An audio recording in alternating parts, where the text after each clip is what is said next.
Hey guys, it's Matt at Local Motors. This video is intended to show you how to put together your unpowered Verrado drift trike. So when you get the trike out of the box, you'll have at least the frame assembled like this. You'll have your main frame, your head tube, your steer tube with your fork and your stem already installed, and your seat will already be installed. And you'll have other parts, including your wheels ready to go. You'll have a sleeve on them already. You'll have your front wheel, pegs, washers to go with the pegs, your handlebars, which will already have grips, and a brake lever. You'll have your axle nuts for your rear axle. You'll have your rear axle and the two bolts to attach the rear axle. To perform this installation, this assembly, you will need a couple 9/16 inch wrenches.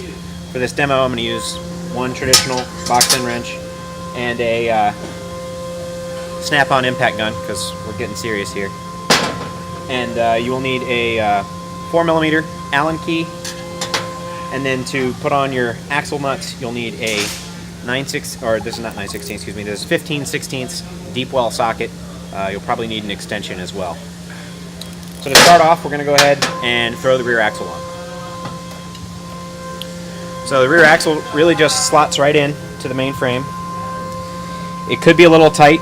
Most of these are pretty tight after powder coating, so we may actually need to get a hammer. Right. So now you'll take your axle bolts. These use 9/16 inch wrench. Should go down through the top here. So there's no particular torque spec for these bolts. These are, we're using nylock nuts, so pretty much just good and tight.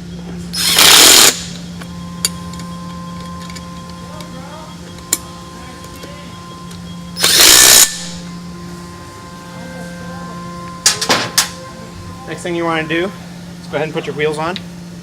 The offset on these wheels is fairly large, so you can see this side where you have a big protrusion for your bearing is the side that you want to go towards the center line of the trike. The other way you can tell is you want your inflator stem to be on the outside. So you'll just slip that on your axle, and again, depending on how the powder coating was done, it may need a little persuasion. Just a little bit. And you take your nut,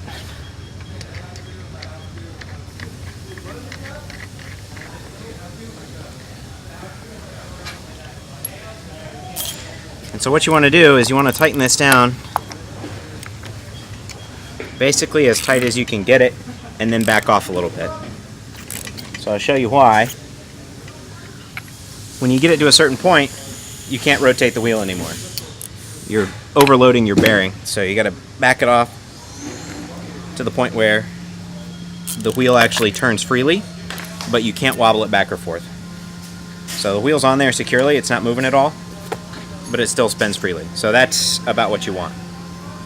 We will actually do another video coming up soon, which will show you how to replace your sleeves, how to get them centered, and how easy of a process that actually is. So the next thing we're going to do is we're going to go ahead and install the front wheel. You'll need your front wheel, two washers, and your pegs. So I may actually need a set of helping hands here. So Nick's going to come help me do this. So wheel goes straight in the dropouts, just like a BMX bike. Put your washers over, and then you can see your pegs have the nut welded right into them. So you just flip this right in here, and you keep twisting and twisting and twisting and threading. And to keep the axle from rotating, you probably want to do both sides at once.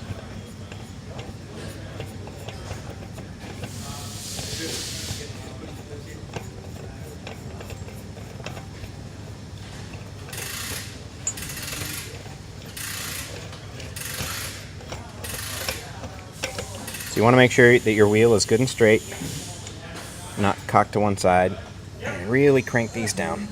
There you go. Front wheel installed. Next thing to do is put the handlebars on. You'll need your handlebars and your 4mm Allen key. So the first thing you want to do is take off these screws right here that are holding the top of the handlebar clamp on.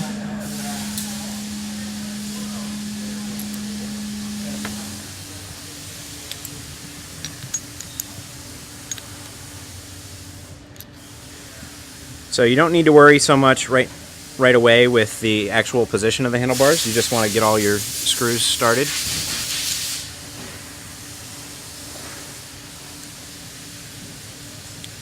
And an easy way to tell is we've kind of which way the handlebars go is we've taken to putting the brake on the left side. It just kind of feels more natural for most of us because we've been riding the electric version so much, and we like to separate the brake on the left and the throttle on the right so that it's pretty easy to use both at the same time, which lets you do some fun stuff.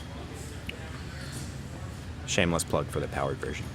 So we'll go ahead and just get these a little bit tight. You don't want it to be to the point where you can't turn the handlebars anymore, but you just want it to be tight enough where you can get it where you like it. Then you probably actually want to sit on the trike, get the handlebars exactly where you like them, and then just go ahead and tighten it down. There is actually a torque spec on these. So if you have a torque wrench and you happen to have a 4mm Allen key that'll go with your torque wrench, it's 5 Newton meters, which is really not much. So really just a little bit past finger tight is probably good enough.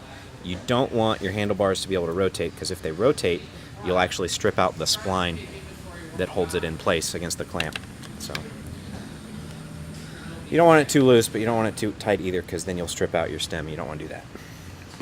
So then the last step before you're ready to ride is to take the brake cable that's already run up through the steer tube and the head tube for you, and you want to install it in your brake handle. So your adjustment screws here, or this little collet here, and the set nut have slots in them. You want to line those up, and then you pull this through, and when you got to pull this pretty hard so that it actually activates the brakes when you pull on that, and it slides in this top section of the brake handle right here, and then the rest of the line should fit in these slots. And this is actually activating your brakes, so you have to pull fairly hard to get that in there, and that's it. Then this is how you're going to adjust your brakes. So as they wear down, you'll actually turn this out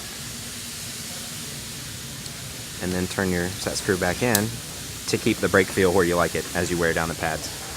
But that's all there is to it. This trike's ready to go ride. So enjoy and stick around, see what we come up with next. See you guys later.